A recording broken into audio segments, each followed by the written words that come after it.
Denne film er lavet af Julius Gronen, Amar Khalil, Kasper Winther og Jakob Ahl. Den omhandler dansk, svensk, norsk teksten, samt 3 tekster, Kostym, Myrstakken og Viljens Triumf, samt analyser af disse. Hej. Hej Søren. Hej. For omkring 2.500 år siden udvandrede en gruppe mennesker, senere kendt som germanere, fra Asien og endte med at bosætte sig i det nuværende Danmark, Nordtyskland og Sydsverige. Grundet afstanden mellem de forskellige landsbyer begyndte man allerede her at kunne høre forskel på mange af dialekterne. Det var ikke et egentligt problem, da man sagtens stadig kunne forstå hinanden. Omkring år 600 begyndte der imidlertid at ske nogle ændringer i ordene også. Mange ord mistede deres sidste stavelse. Forskellige eksempler er gastir, gestr og gest. Fra ca. 800 til 1050 opdeles sprogene yderligere. De tyske lande fik en foranstillet artikel, das Land, the land, mens de mere nordiske fik en efterhængt, landet. I løbet af vikingetiden spredte sprogene sig endnu mere, da folk havde udvandret til nordligere egne og blev påvirket af dem, der lå tættest. Danmark blev derfor påvirket meget af England, da vi besøgte dem ret ofte i den periode. Norge blev påvirket meget af Skotland og fik derfor en lidt mere rå udtale.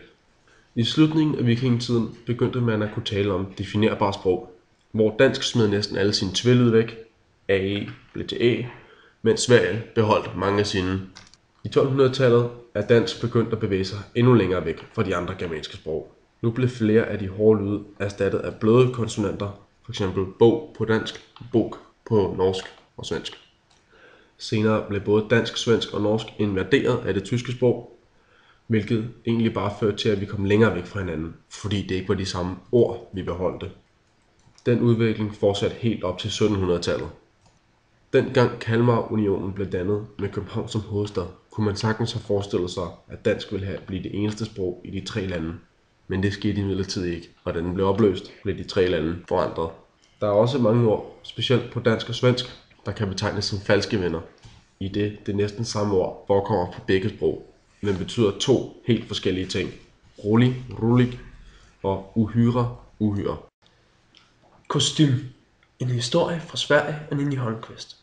Kostym handler om en kvinde, der kommer til Singapore med intet andet end sit tøj og en aftale med en ven. Her i Singapore på vej ud af lufthavnen møder hun en forretningsmand, og forretningsmanden får hun et lift af. Men da de kommer hen til den bolig, hendes ven bor i, siger forretningsmanden, der skal du da ikke bo, du skal med mig. Så han tager hende med hjem på hotelværelset, hvor de har sex. Efter de har haft sex, går manden. Han siger til hende, at hun kan blive, og så spiser de frokost sammen. Men inden han kommer tilbage, er hun gået. Inden hun går, tager hun og fjerner alle hans penge, alle hans kreditkort, alting på nær hans ring og hans pas fra hans taske. Og hun tager også hans tøj på og klæder sig ud i et nyt kostyme som mand, som forretningsmand i Singapore. Analyse af kostyme. Vi har afbildet hovedpersonen som en kvinde, da hun formodentlig tager sine cigaretter i en dametaske, og der bliver samtidig lagt vægt på hendes korte hår. Og fyren, som hovedpersonen er sammen med, er gift med en kvinde. Den måde, som kostyme er opbygget på, minder lidt om et skuespil, da personerne bliver karakteriseret gennem deres handlinger i stedet for at blive beskrevet. Kostyme bruger en form for show it, don't tell it. I kostyme lægges der stor vægt på forskellen på det mandlige og kvindelige køn. Manden er forretningsmanden fra Vesten, hvor hovedpersonen, som er en backpacker fra den 3. verden. Det kan fortolkes som om, at manden Bob er fra den friserede del af verden, hvor hovedpersonen er utæmmet med at opdage nyt i den 3. verden. Måden Bob lægger sit tøj sammen, og hvordan han agerer omkring sex og hans forslag om at spise frokost sammen, mens hun er mere vild. Lader tøjet ligge og bare har sex og så går. I historien findes flere kontraster og eksempler. Hovedpersonen eksperimenterer med forskellige identiteter, da hun stjæler Bobs tøj. Men det er ikke en identitetskrise, for hovedpersonen ved godt, at hun er en kvinde, men hun prøver at finde sig selv. Måske handler historien om kønsroller, ikke med henblik på de mere traditionelle roller, men mere søgen på sin rolles funktion i samfundet, på som kvinde og som mand. Hvilket kostyme passer dig? Viljens Triumf af Gro Dale. Viljens Triumf er en norsk tekst, som handler om Åge. Åge er en dreng, som er kendt som udbryderkongen. Det er han blevet kendt som lige siden hans fødsel, hvor han brød ud af sin mor. I takt med at han bliver ældre, så bliver han ved med at blive bedre til at bryde ud. Da han bliver 12, bryder han ud af et låst klasseværelse. Da han bliver 15, bryder han ind i en gård.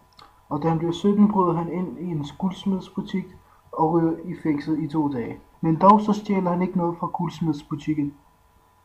Han møder derefter Anne-Sophie, som han gerne vil have sex med, men han holder sig selv tilbage. Derefter springer historien frem i tiden 2 år, hvor man ser Åge, som bruger sine evner til at hjælpe folk, som for eksempel har låst sig selv ude for deres hjem. Åge møder så en dag Eddie, hvor de sammen går sammen for at lave en optræden. Åges del af optræden er så at skulle låse sig ind i et jernskab og bryde ud af det. De tjener gode penge, indtil Eddie begynder at drikke. Åge forfiner sine evner og gør sin optræden mere spektakulær. Dette gør han ved at binde hans hænder sammen og få sænket jernskabet ned i vand. Derefter begynder Åge igen med at tjene mange penge og gifter sig med Anne-Sophie, hvor de får et barn sammen. Dog ved en optræden bryder Åge ikke ud, og Anne-Sophie ser en skygge sive ud af jernskabet og bruges mod overfladen. Man ser, at Åge kan modstå sine lyster, og dette gør man i teksten, når han vælger ikke at have sex med Anne-Sophie. Desuden ser man også, at han ikke bliver fristet, når han vælger ikke at stjæle fra det sted, han brød ind i. Det viser, at Åge bare bruger sine evner og prøver bare at forfine dem. Man ser også i historien, at Åge er et eksempel på et dødsmønster, da han jo aldrig bruger sine evner til at begå synd. Og det er igen et eksempel med, da han boede inde i guldsmedsbutikken, hvor han bare gør det for at vise, at han godt kan. Til sidst i teksten så ser man hovedbudskabet vedrørende historien, som er, at hans vilje er stærkere end hans fysiske krop og døden. Dette ser man, da skyggen symboliserer hans ånd, der er i stand til at bryde ud. Man kan også tolke det som om, at han bliver frelst og oprejst til himlen, da han har levet et liv uden synd. Myrstakken. En historie fra Sverige af My Lindelof. Historien handler om en søskendepar og deres udvikling gennem en episode. Gennem en form for et overgreb. Overgrebet tager sin manifestering i, at broderen tvinger søsterens tøj af hende og tvinger hende til at sætte sig i en myretue. Herefter får broderen skyldfølelse og tager hende med om bag et skur i skoven. Et skur, hvor de har leget med som børn. Her fjerner han alle de modbydelige myrer, fjerner smerten og siger til hende, hvis du sladrer, slår jeg dig ihjel.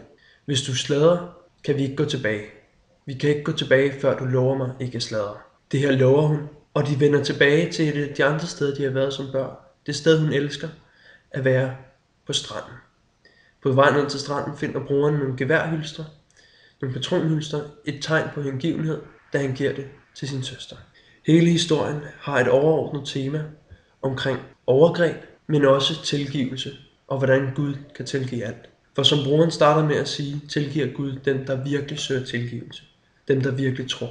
Overgrebet tager igen manifestering i, at den her nøgne, sårbare, uskyldige pige bliver tvunget ned på en myretue, som er en meget betydelig smertekilde, og broderen begår altså et overgreb på hende. Det her overgreb fortryder han, men han er blevet voksen alligevel og må tage konsekvenserne. Med mindre hun kan tilgive ham.